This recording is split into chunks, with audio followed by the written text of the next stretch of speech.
नमस्कार, जय हिंद, वंदे मातरम। साथियों, सभी का स्वागत है। और इस वीडियो में मैं कराऊंगा आपको प्रबंधन के क्वेश्चन। देखो, 7 तारीख को आपकी एग्जाम है, 7 मार्च को। उसके पहले प्रबंधन के पूरे क्वेश्चन मैं कवर करवा दूंगा और मैं आपको उस टेक्निक से बताऊंगा ना, जिस टेक्निक से अगर आप करोगे ना तो आपका पूरा का पूरा सिलेक्शन हो ही जाएगा। और ये जो प्रबंधन टॉपिक है जिसमें आपको इतनी दिक्कत जाती है, कोई दिक्कत आने वाली नहीं है। बस वीडियो देखो, नोट्स बनाओ, क्योंकि क्वेश्चन के साथ एक्सप्लेनेशन भी देता हूं मैं। यहाँ के चैनल की क्वालिटी यही है कि भाई यहाँ पर आपको क्वेश्चन तो मिलेंगे, उनके आंसर के एक्सप्लेनेशन भी मिलेंगे, जिससे आप एक क्वेश्चन के साथ 3 से 4 क्वेश्चन और भी कर सकते हैं। और आपको ऐसा ही पढ़ना चाहिए। 100 MCQ पढ़ रहे हो और उसमें अगर आपको डिटेलिंग नहीं मिल रही तो उसको पढ़ने का कोई फायदा नहीं होता। ठीक है, तो चलिए स्टार्ट करते हैं। और बहुत ही बढ़िया क्वेश्चन है, एक एक क्वेश्चन बहुत इंपॉर्टेंट है। पहला ही क्वेश्चन, और ये क्वेश्चन एग्जाम में बिल्कुल देखने को मिलेगा। कैसे? देखो, क्वेश्चन ये पूछा जा रहा है, पहले देखो क्वेश्चन ये पूछा जा रहा है, प्रबंध के सिद्धांत प्रबंध संबंधी कार्य के लिए मार्गदर्शक नियम व विधियां है। इनका प्रमुख प्रयोजन व्यावसायिक परिस्थितियों के संबंध में उत्तम समझ प्रदान करना है एवं संगठनात्मक निष्पादन में सुधार करना होता है। यह कथन किसका है? ये कथन वाला क्वेश्चन है। ठीक है, और ये क्वेश्चन आएगा, वेरी वेरी इंपॉर्टेंट, स्क्रीनशॉट ले लो। ठीक है, स्क्रीनशॉट ले लो। इस क्वेश्चन का आंसर देखो, वही क्वेश्चन करा रहा हूं जो आएंगे एग्जाम में, आपको डेफिनेटली देखने को मिलेगा। इस क्वेश्चन का आंसर हो जाएगा C, George R Terry. George R Terry इसका राइट आंसर आएगा। ठीक है, ये कथन किसने बोला? जॉर्ज आर टेरी ने। ठीक है, तो यहाँ पर आप देखेंगे इसके बारे में डिटेल कि जॉर्ज आर टेरी ने प्रबंधन की एक ऐसी प्रक्रिया प्रबंधन को एक ऐसी प्रक्रिया बताया जिसमें संगठन के लक्ष्य को प्राप्त करने के लिए योजनाबद्ध और संगठित प्रयास किए जाते हैं। कैसे प्रयास किए जाते हैं? योजनाबद्ध और संगठित प्रयास किए जाते हैं। उनके अनुसार प्रबंधन के सिद्धांत व्यावसायिक परिस्थितियों को समझने और संगठन की उत्पादकता बढ़ाने में मदद करते हैं। मैं आपको ये भी बता दूं, इनकी एक बुक भी थी, उसके ऊपर एक क्वेश्चन भी है, तो वो क्वेश्चन भी मैंने रखा हूँ, उसको भी जरूर देखना। अभी देखो सेकंड क्वेश्चन देखते हैं।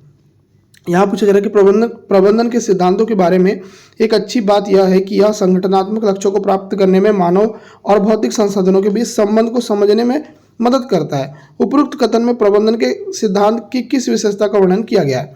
कारण और प्रभाव, व्यवहार, संसाधनों को उपयोग और प्रभावी प्रशासन, उपरोक्त सभी। आंसर आ जाएगा उपरोक्त सभी। मैं आपको बता देता हूँ, जो प्रबंधन के सिद्धांत थे उनकी विशेषता ये तीनों है, कारण और प्रभाव भी है, व्यवहार भी है, और संसाधनों का उपयोग और प्रभावी प्रशासन भी है। इसके बारे में डिटेल देखेंगे। पहले देखो, आपको मैं बता दूं, प्रबंधन के सिद्धांत में कारण और प्रभाव के संबंध को स्पष्ट करते हैं, व्यवहार पर भी आधारित होते हैं, और आपका जो फोर्थ ऑप्शन था कि प्रभावी प्रशासन में भी सहायक होते हैं। तो ये तीनों ऑप्शन जो है आपके करेक्ट है। देखो, ठीक है, तो तीनों इसका राइट आंसर आएगा, डी आंसर।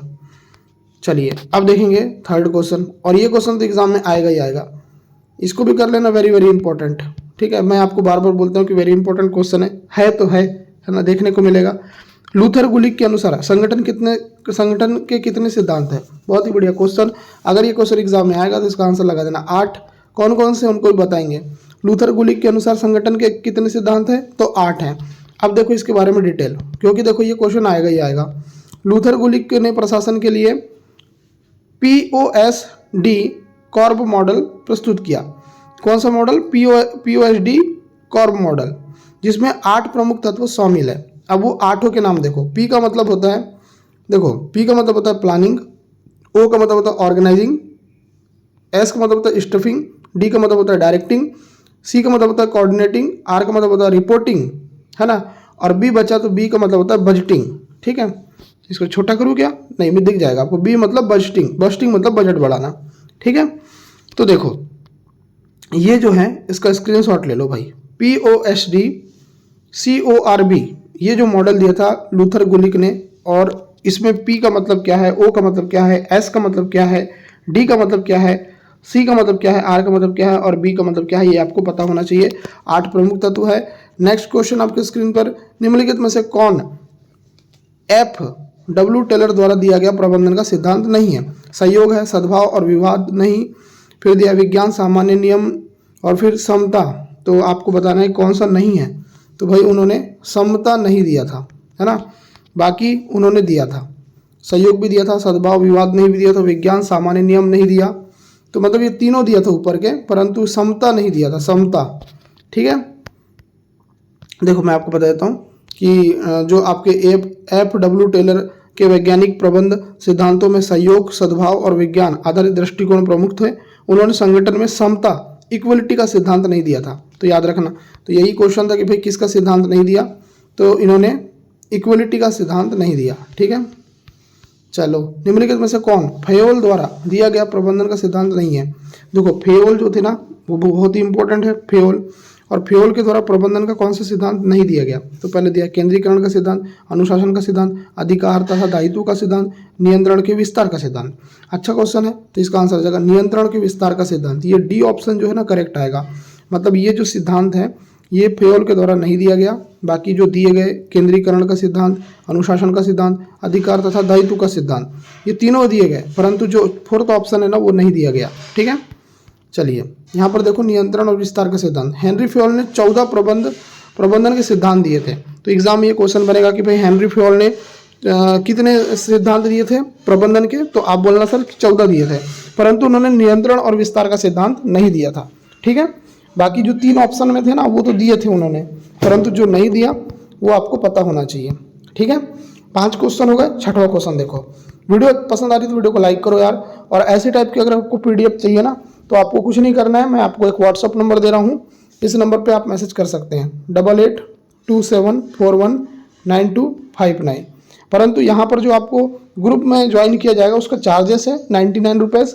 अगर आप उसको पेड करते हो तो आपको ग्रुप से ज्वाइन कर देंगे।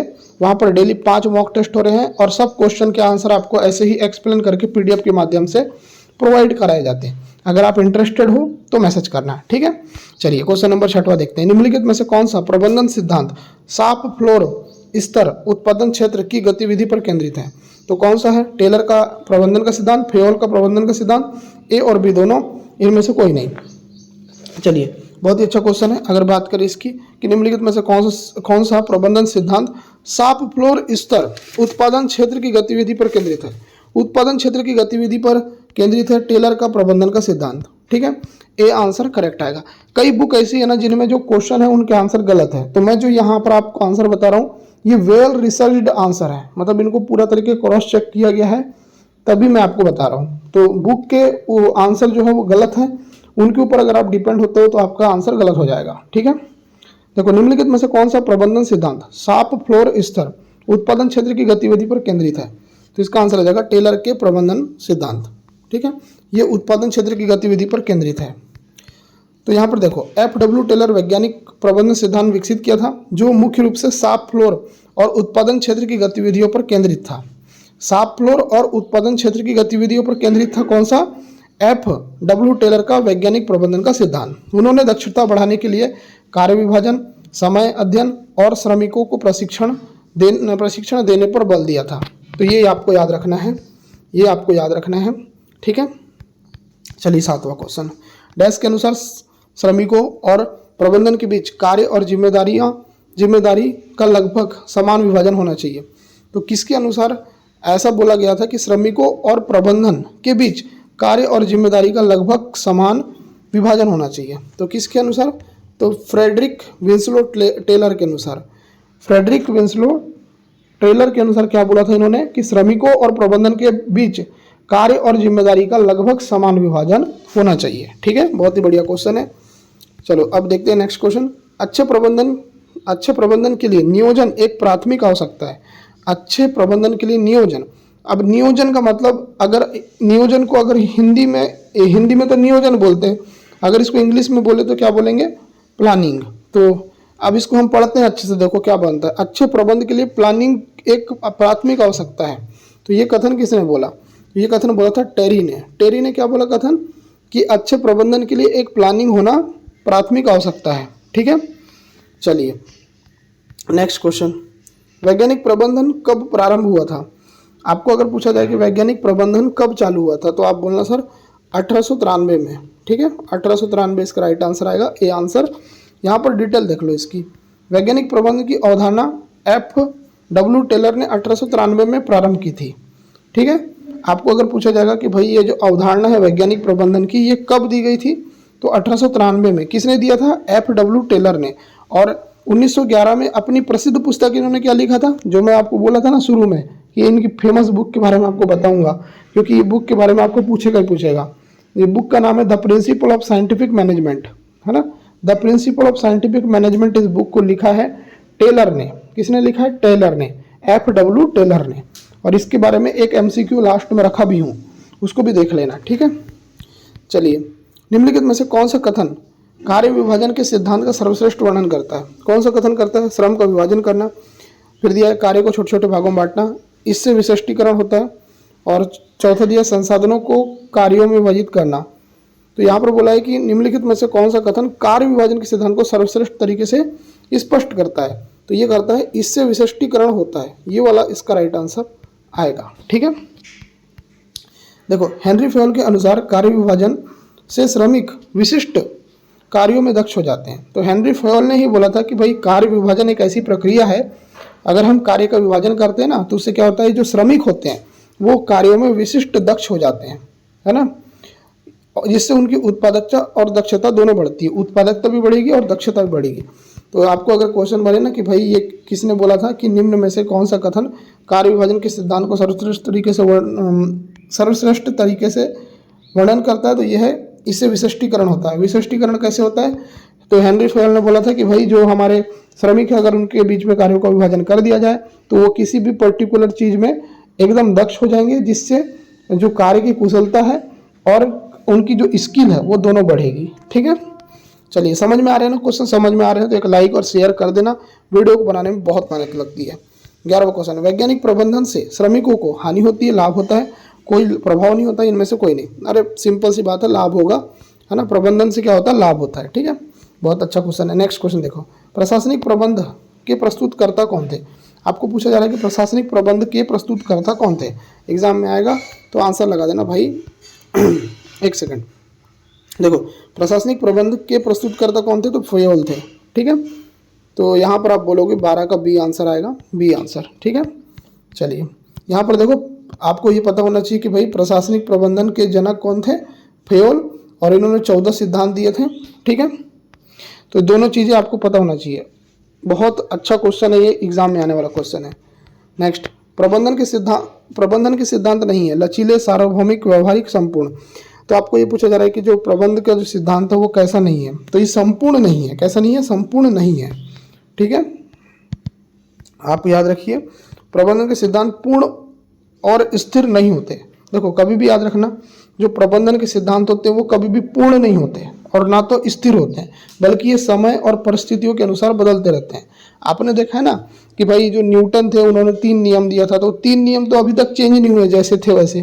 परंतु प्रबंधन के जो सिद्धांत हैं, या आप बोलोगे जो भी उसमें अवधारणा दी गई है, वो समय के साथ चेंज हो जाती है ना।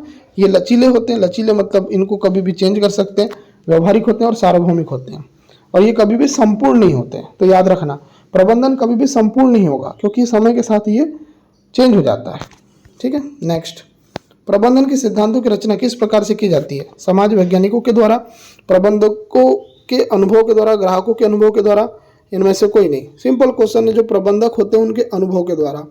चलिए अब देखते हैं 15 क्वेश्चन। ऐसे ही क्वेश्चन आपको करना है समझ समझ के, तभी आप कर पाओगे, वरना नहीं कर पाओगे। खाली आप MCQ लगाओ 30-30, 40-40, और उसमें आपको कुछ समझ में नहीं आ रहा है, MCQ लगा रहे हो, वैसा नहीं होता, वैसे पढ़ाई नहीं होती। क्वेश्चन नंबर 15, एक कार्य के निष्पादन के लिए प्रबंध को सर्वोत्तम रास्ता ढूंढना चाहिए। वैज्ञानिक प्रबंध को कौन सा सिद्धांत इस कथन की व्याख्या करता है? तो ये करता है आपका सार्वभौमिक सिद्धांत, है ना, सार्वभौमिक सिद्धांत। देखो वैज्ञानिक प्रबंध के अनुसार प्रत्येक कार्य के लिए बेस्ट वे, सर्वोत्तम तरीका होता है, जिसे समय अध्ययन, गति अध्ययन और मानकीकरण के माध्यम से पहचाना जाता है। चलिए, निम्न में से प्रबंध के उद्देश्य नहीं है, तो क्या नहीं है? तो पहले दिया संगठन का विकास, लाभ अर्जन, रोजगार प्रदान करना, नीति निर्धारण। मैं आपको बता देता हूँ, रोजगार प्रदान करना ये प्रबंधन का उद्देश्य नहीं होता, ठीक है। मैनेजमेंट का कभी भी उद्देश्य नहीं होता रोजगार प्रदान करना। चलिए नेक्स्ट देखते हैं। क्वेश्चन है कि वैज्ञानिक प्रबंध में टेलर ने प्रयोग किया। तो वैज्ञानिक प्रबंध में टेलर ने किसके ऊपर प्रयोग किया? समय अध्ययन पर, थकान अध्ययन पर, गति अध्ययन पर, उपरोक्त सभी। तो मैं आपको बता देता हूँ, वैज्ञानिक प्रबंध में टेलर ने सबके ऊपर प्रयोग किया। तो आपका आंसर आ जाएगा उपरोक्त सभी। ठीक है, चलिए अब इसके बारे में थोड़ा सा डिटेल देखो कि भाई देखो टेलर ने वैज्ञानिक प्रबंध में कई अध्ययन किए। कौन कौन से अध्ययन किए? जैसे उन्होंने समय अध्ययन किया, तो समय अध्ययन में उन्होंने क्या बताया? कार्य को पूरा करने में लगने वाले समय का विश्लेषण, है ना। फिर उन्होंने गति अध्ययन बताया, जिसको हम मोशन स्टडी बोलते हैं। तो उसमें उन्होंने क्या बताया? अनावश्यक गतियों को हटाकर कार्य कुशलता बढ़ाना। फिर उन्होंने थकान अध्ययन बताया, जिसको बोलते हैं फटीग स्टडी। तो इसमें उन्होंने क्या बताया? श्रमिकों की उत्पादकता बढ़ाने के लिए आराम और कार्य संतुलन। तो ये आपको याद रखना है। ठीक है, चलिए नीति निर्धारण कार्य है। तो नीति निर्धारण किस चीज़ का कार्य है? निम्न स्तरीय प्रबंधकों का, मध्य स्तरीय प्रबंधकों का, उच्च स्तरीय प्रबंधकों का, इनमें से कोई नहीं। तो नीति निर्धारण किसका कार्य है? तो ये उच्च स्तरीय प्रबंधकों का है। सी आंसर आएगा। ठीक है, बहुत अच्छा क्वेश्चन है। देखो नीति निर्धारण, पॉलिसी मेकिंग उच्च स्तरीय प्रबंधकों का कार्य होता है। किसका कार्य होता है? उच्च स्तरीय प्रबंधकों का, क्योंकि वे संगठन की दीर्घकालिक योजनाओं, उद्देश्यों और रणनीतियों का निर्धारण करते हैं। ठीक है, तो कभी भी याद रखना नीति का निर्धारण उच्च स्तरीय प्रबंधक करेंगे। नेक्स्ट, निम्न में से कौन सा प्रबंध का सिद्धांत का महत्व नहीं है? कौन सा नहीं है? तो पहले दिया पहल क्षमता, परिवर्तित तकनीकों को अपनाना, कार्यकुशलता में वृद्धि, संसाधनों का अधिकतम उपयोग। तो निम्न में से कौन प्रबंध के सिद्धांत का महत्व नहीं है? तो कौन नहीं है? तो इसका आंसर आ जाएगा पहल क्षमता। पहल क्षमता ये है, प्रबंध के सिद्धांत का महत्व नहीं है। ठीक है, देखो प्रबंध के सिद्धांत तकनीकी सुधार, कार्यकुशलता बढ़ाने और संसाधनों के अधिकतम उपयोग से संबंधित होते हैं। किस किस से संबंधित होते हैं? तकनीकी सुधार से, कार्यकुशलता से और संसाधनों के अधिकतम उपयोग से। हालांकि पहल क्षमता, जिसको हम बोलते हैं इनिशिएटिव, किसी विशेष प्रबंधन सिद्धांत का हिस्सा नहीं है। जो हम बोलते हैं ना पहल क्षमता, ये कभी भी प्रबंधन के सिद्धांत का हिस्सा नहीं है, बल्कि यह व्यक्तिगत नेतृत्व क्षमता से संबंधित होता है। तो व्यक्तिगत नेतृत्व से संबंधित होता है आपका पहल क्षमता, ये प्रबंधन से संबंधित नहीं होता। ठीक है, चलिए वैज्ञानिक प्रबंधन स्वामियों के है पक्ष में, सहायक है, विपक्ष में, इनमें से कोई नहीं। इसका आंसर आ जाएगा पक्ष में। वैज्ञानिक प्रबंधन स्वामियों के क्या है? पक्ष में। ठीक है, चलिए नेक्स्ट, वैज्ञानिक प्रबंधन से श्रमिकों के पारिश्रमिक में वृद्धि आई है, कमी आई है? ए और बी दोनों, इनमें से कोई नहीं। तो आपको पता होना चाहिए कि वैज्ञानिक प्रबंध से श्रमिकों के पारिश्रमिक में वृद्धि आई है। तो यहाँ पर आपका आंसर आ जाएगा ए आंसर। चलिए नेक्स्ट देखते हैं 22। देखो वैज्ञानिक प्रबंधन का मूलाधार क्या है? पारिश्रमिक, मानसिक क्रांति, परिभ्रमिक क्रांति, उपरोक्त सभी। तो वैज्ञानिक प्रबंध का मूलाधार क्या है? तो अगर आपसे ये क्वेश्चन बन जाए तो आप इसका आंसर लगाना बी, मानसिक क्रांति। बी आंसर आएगा। चलिए अब देखते हैं 23। वैज्ञानिक प्रबंध में विश्लेषण कितना होता है? आपको पूछा जा रहा है कि वैज्ञानिक प्रबंध में विश्लेषण कितना होता है। तो अच्छा क्वेश्चन है। अगर बात करें इसकी तो मैं आपको बता देता हूँ, वैज्ञानिक प्रबंध में विश्लेषण होता है 100%। कितना होता है? 100%। एग्जाम में आएगा उड़ा देना। ठीक है, डी आंसर आएगा। देखो यहाँ पर क्वेश्चन क्या था कि वैज्ञानिक प्रबंध में कार्यों का पूर्ण विश्लेषण होता है। तो विश्लेषण का कितना होता है ये पूछा था, परसेंट में। तो पूर्ण होता है, मतलब पूर्ण आपका 100% होगा। इसमें समय अध्ययन, गति अध्ययन और थकान अध्ययन के माध्यम से कार्य कुशलता को बढ़ाने पर ध्यान दिया जाता है। मैंने आपको समय अध्ययन के बारे में बताया, गति अध्ययन के बारे में बताया और थकान अध्ययन के बारे में भी बताया है। चलो, प्रबंधन का पहला कार्य क्या है? देखो भाई क्वेश्चन बहुत सिंपल है। प्रबंधन जब हम करते हैं, मैनेजमेंट हम जब करते हैं, तो सबसे पहला कार्य क्या होता है? नियोजन, कला, भारारोपण और फिर दिया इनमें से कोई नहीं। देखो प्रबंधन का पहला कार्य होता है नियोजन। नियोजन मतलब होता है योजना बनाना। ठीक है, योजना बनाना। तो इसका आंसर आएगा ए। ठीक है, अब देखो हेनरी फेयल के अनुसार प्रबंधन की पहली और सबसे महत्वपूर्ण क्रिया है नियोजन। क्या है? नियोजन। इससे भविष्य की गतिविधियों का निर्धारण किया जाता है। तो सिंपल क्वेश्चन है, आपको बन जाएगा। ठीक है, चलिए प्रबंध की आत्मा क्या होती है? संरचना, नेतृत्व, नियोजन, इनमें से कोई नहीं। तो प्रबंध की आत्मा क्या होती है? तो ये होती है नेतृत्व। क्या होती है? नेतृत्व। याद रखना, लीडरशिप जो होती है वो प्रबंधन की आत्मा कहा जाता है। आपको एग्जाम में क्वेश्चन बनेगा कि प्रबंधन की आत्मा किसको बोलते हैं, तो आप बोलना सर लीडरशिप को, नेतृत्व को। क्योंकि एक अच्छा नेता अपने कर्मचारियों को प्रेरित करके संगठन के लक्ष्यों को प्राप्त करने में सहायता करता है। चलिए नेक्स्ट क्वेश्चन नंबर 26। किसी कार्य को करने के लिए प्रबंधक को एक सर्वश्रेष्ठ मार्ग ढूंढना चाहिए।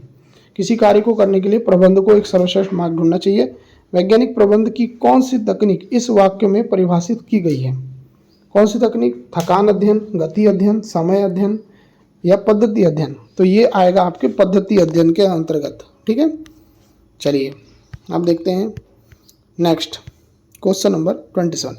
वह संबंधित श्रमिकों के प्रचालन के लिए मशीन, माल, उपकरण आदि को तैयार रखता है, बताइए। तो क्वेश्चन नंबर 27 का आंसर क्या आएगा? तो इसका आंसर आएगा कार्यक्रम क्लर्क। अभी इस टॉपिक पर बहुत सारी वीडियो आएगी, तो आप इस चैनल के माध्यम से पूरी वीडियो देख सकते हैं। ये क्वेश्चन क्या था? वह संबंधित श्रमिकों के प्रचालन के लिए मशीन, माल, उपकरण आदि को तैयार रखता है, तो कौन रखता है? तो इसका आंसर आ जाएगा कार्यक्रम क्लर्क। यहां से आ जाएगा सी आंसर। प्रबंधन का सिद्धांत प्रबंधकों का क्या करता है? वृद्धि करता है, मैंने आपको बता दिया। इसका आंसर आ जाएगा मार्गदर्शन करता है। प्रबंध का जो सिद्धांत होता है वो प्रबंधकों का क्या करता है? मार्गदर्शन।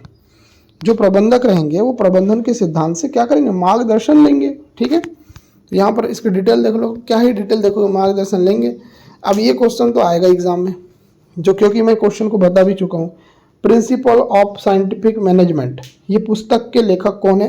क्योंकि ये प्रबंधन से रिलेटेड बुक है, तो ये क्वेश्चन तो आपको आना ही आना है। और मैंने आपको बताया है कि भाई टेलर, आप जहाँ पर भी देखो ना टेलर का नाम, कि भाई प्रिंसिपल ऑफ साइंटिफिक मैनेजमेंट, इस बुक को लिखा है टेलर ने। ठीक है, तो आंसर आ जाएगा ए आंसर। ए आंसर आ जाएगा। ठीक है, शुरू में ही बता दिया था ये क्वेश्चन आएगा। देखो, फ्रेडरिक विंसलो टेलर, पूरा नाम क्या है? फ्रेडरिक विंसलो टेलर, ये इनका पूरा नाम है। 1911 में the principle of scientific management पुस्तक लिखा था, जिसमें वैज्ञानिक प्रबंधनों के सिद्धांतों को विस्तार से इन्होंने बताया था। ठीक है, चलिए, प्रबंध के सिद्धांतों का प्रतिपादन किस पर आधारित होता है? परीक्षण, कारण परिणाम, ए और बी दोनों, इनमें से कोई नहीं। इसका आंसर आ जाएगा सी, ए और बी दोनों।